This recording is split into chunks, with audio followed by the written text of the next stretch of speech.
ہم دائی دین حق کے ہیں، کٹ مرنے کو تیار بھی ہیں، جن راہوں کے رہنما ہیں ہم، آسان بھی ہیں دشوار بھی ہیں، گفتار بھی ہے کردار بھی ہے، ہم حق کے علم بردار بھی ہیں، اپنوں کے لیے گلزار بھی ہے، دشمن کے لیے تلوار بھی ہے۔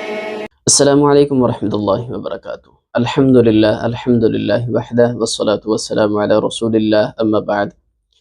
اعوذ باللہ من الشیطان الرجیم، بسم اللہ الرحمن الرحیم، اقرأ بسم ربک الذی خلق، صدق اللہ العظیم۔ وقال النبی صلی اللہ علیہ وسلم، خیرکم من تعلم القرآن وعلمہ، او کما قال علیہ الصلاة والسلام، رواہ البخاری۔ ناظرین و سامعین، قرآن مجید فرقان حمید کی ایک آیت اور حدیث رسول صلی اللہ علیہ وسلم آپ کے سامنے پیش کی، لیکن اس سے ہٹ کر انشاءاللہ العزیز ہم ایک جامعہ، ایک ادارہ حدیقۃ القرآن چترال کے ایک ہونہار طالب علم کی تلاوت سے اپنے دلوں کو منور فرمائیں گے، اور پھر انشاءاللہ العزیز اس ادارے کا تعارف بھی جانیں گے۔ من الشیطان الرجیم، بسم اللہ الرحمن الرحیم، والتین والزیتون وطور سینین وهذا البلد الأمين،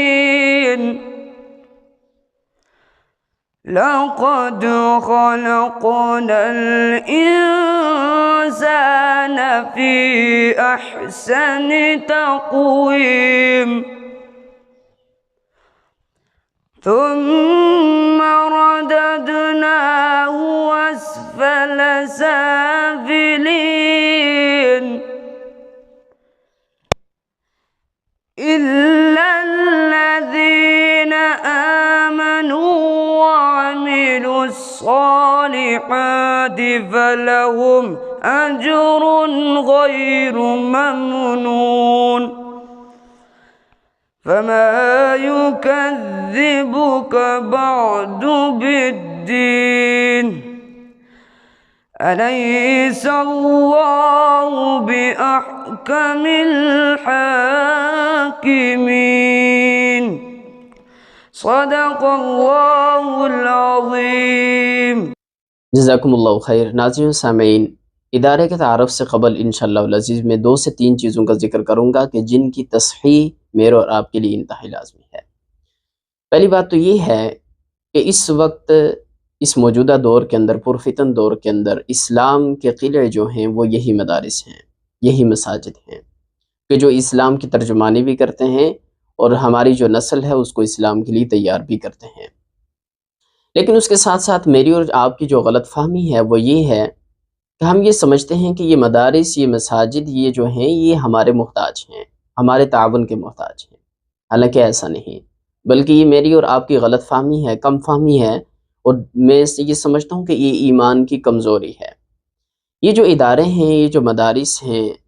یہ جو دین کا کام ہے، یہ ہمارا محتاج نہیں بلکہ ہم اس کے محتاج ہیں۔ کہ جس طرح سے سورۃ الحجرات کے اندر اللہ رب العالمین نے ذکر کیا کہ کچھ اعرابی یہ سمجھتے تھے کہ ہم اسلام لے کے آئے تو آپ صلی اللہ علیہ وسلم پر ہم نے احسان کیا، یمنون علیک ان اسلموا، وہ احسان جتلاتے تھے کہ محمد صلی اللہ علیہ وسلم ہم نے آپ پر احسان کیا، ہم نے اسلام قبول کیا۔ تو اللہ رب العالمین نے اس کا جواب دیا کہ قل لا تمنوا علی اسلامکم، محمد صلی اللہ علیہ وسلم آپ کہہ دیجئے کہ آپ نے یہ احسان ہمارے اوپر نہیں کیا، آپ اسلام لے کے آئے، بلکہ اسلام نے تم پر احسان کیا، کہ اللہ رب العالمین نے تم پر احسان کیا کہ اس نے تمہیں دولت ایمانی سے منور فرمایا۔ تو لہٰذا یہ کنسیپٹ، یہ تصور درست کرنے کی ضرورت ہے کہ یہ مدارس جو ہیں یہ ہمارے محتاج ہیں، بلکہ ایسا نہیں، ہم ان کے محتاج ہیں، ہم اللہ رب العالمین کی توفیق کے محتاج ہیں کہ وہ ہمیں کیسے توفیق بخشتا ہے، تو ہم اس کی اسلام کی خدمت کے لیے، اسلام کے جو قلعے ہیں، مساجد ہیں، مدارس ہیں، ہم ان کے ساتھ تعاون کرتے ہیں۔ تو یہ سب سے پہلی اور اہم بات ہے۔ دوسری جو اہم بات ہے وہ یہ ہے کہ دنیا کے اندر جتنی بھی اقوام ہیں کہ جنہوں نے عروج تک رسائی حاصل کی، آسمان کی بلندیوں تک پہنچے یا پھر ذلیل و خوار ہوئے، اس کی بنیاد کے اندر صرف ایک ہی چیز ہے، وہ ہے تعلیم، نظام تعلیم۔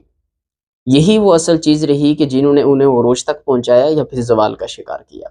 اب مجھے اور آپ کو اگر دین اسلام کی بقا چاہیے، اپنی تہذیب و تمدن کی بقا چاہیے، اور اپنی حقیقی معنوں کے اندر وہ اولاد اور والدین کے درمیان جو محبت کا رشتہ ہے، اگر اس کی بقا چاہیے، تو مجھے اور آپ کو دین اسلام کے احیاء کے لیے جو مدارس ہیں، جو مساجد ہیں، ان کے لیے ہمیں ان کے ساتھ تعاون کرنے کی، ان کی سرپرستی کرنے کی، ان کی کفالت کرنے کی ضرورت ہوگی۔ یہ انتہائی لازمی ہے۔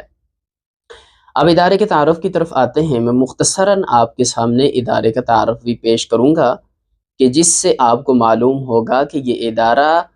کتنے کم وسائل کے ساتھ، کتنا بہترین اور پسماندہ علاقے کے اندر، کتنے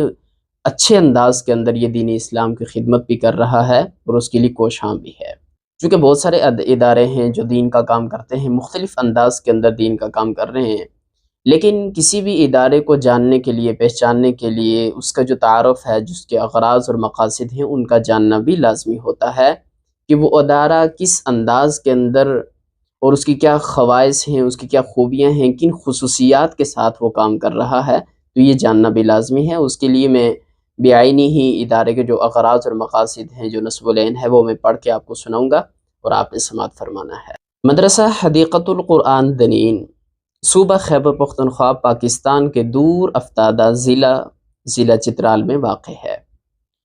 پہاڑوں کے دامن میں واقع اس ادارے کا باقاعدہ آغاز 2022 میں کیا گیا ہے۔ یہ ایک اقامتی اور رہائشی دینی ادارہ ہے جس میں ضلع چترال، لور اور اوپر کے مختلف دیہات سے طالب علم دینی تعلیم و تربیت حاصل کر رہے ہیں۔ نصب العین کیا ہے؟ نصب العین قرآن و سنت کے نظام کو ادیان باطلہ پر غالب کرنا اور دین حنیف کی حفاظت اور اشاعت کے ذریعے رضا الہی کا حصول، یہ نصب العین ہے۔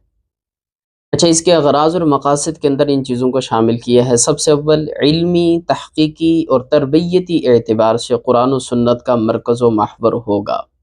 یعنی کہ یہ ادارہ۔ پھر نمبر 2، ہر قسم کے گروہی، جماعتی، مسلکی، لسانی، نسلی، خاندانی تعصبات اور قومیت پرستی سے بالا تر ہو کر دین اسلام کا حقیقی محافظ اور داعی پیدا کرنا، یہ بھی بہت اہم چیز ہے۔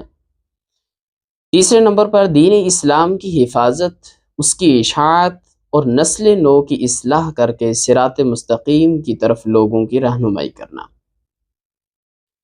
نمبر 4، اللہ کے دین کو ادیان باطلہ اور نظام ہائے جاہلیت پر عملاً غالب کرنے اسلام کے ایسے مجاہد اور داعی پیدا کرنا کہ جو اپنے مقصد کے حصول کے لیے اپنا تن من دہن قربان کر دیں۔ یہ مختصر سے اس کے اغراض اور مقاصد تھے۔ اس کے اندر جو شعبہ جات ہیں وہ ایک ہے شعبہ تحفیظ القرآن الکریم۔ اس شعبے کے تحت بچوں کو تجویدی اصولوں کے مطابق ناظرہ قرآن مجید پڑھایا جاتا ہے۔ بعد ازاں ان سے قرآن مجید حفظ کرایا جاتا ہے کہ جس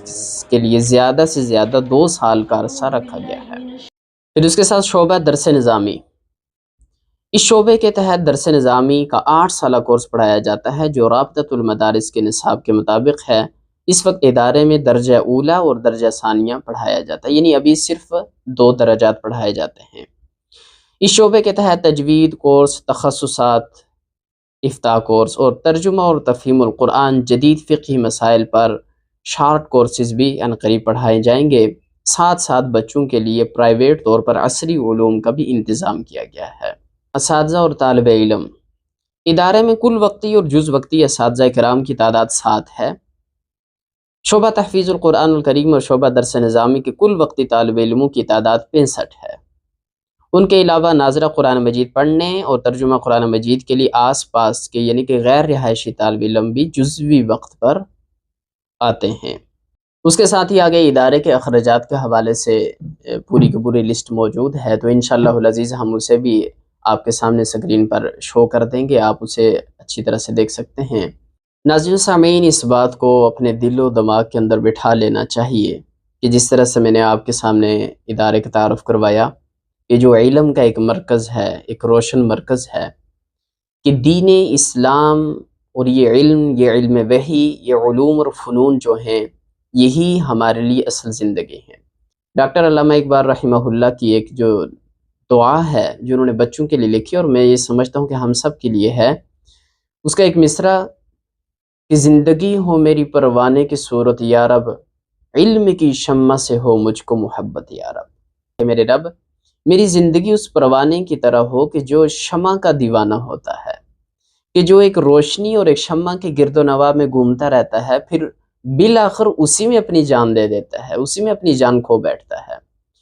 تو مجھے اور آپ کو اسی طرح سے علم کا دیوانہ ہونا چاہیے، علم کی جو شمع ہے اس کا دیوانہ ہونا چاہیے، ہمیں اسی کے گرد و نواح میں گھومنا چاہیے، اسی کے لیے ہمیں اپنے تن من دھن لگانے کی جد و جہد کرنی چاہیے، اور بالآخر ہماری جو زندگی کا خاتمہ ہو وہ اسی میں ہو۔ کوئی بھی ادارہ ہو، کوئی بھی مسجد ہو، اس کی تعمیر اور ترقی کا معاملہ ہو، میری اور آپ کی یہ ذمہ داری ہے کہ ہم اس کے ممد و معاون بنیں، اس کے ساتھ تعاون کریں، اور اس کی جو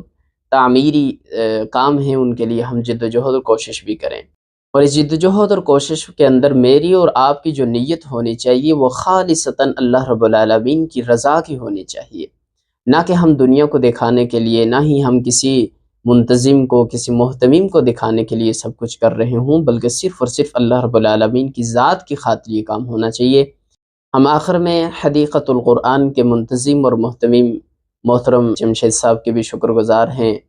اور اسی طرح سے استاد محترم شجاع الرحمن حفظہ اللہ ان کے بھی شکر گزار ہیں، اور دیگر اساتذہ کرام کے بھی شکر گزار ہیں کہ جنہوں نے اپنی دیگر مصروفیات کو ترک کر کے اتنی انتہائی محنت کے ساتھ، انتھک جد و جہد اور محنت کے ساتھ انہوں نے اس ادارے کو کامیاب بنانے کی کوشش بھی کی ہے، اور مسلسل اسی جد و جہد میں لگے ہیں۔ ہم اللہ رب العالمین سے دعا گو ہیں کہ اللہ رب العالمین اس ادارے کو دن دگنی رات چگنی ترقی بھی عطا فرمائے، اور مجھے اور آپ کو اس کے ساتھ تعاون کرنے کی توفیق بھی عطا فرمائے۔ بہت شکریہ، جزاکم اللہ خیر، السلام علیکم۔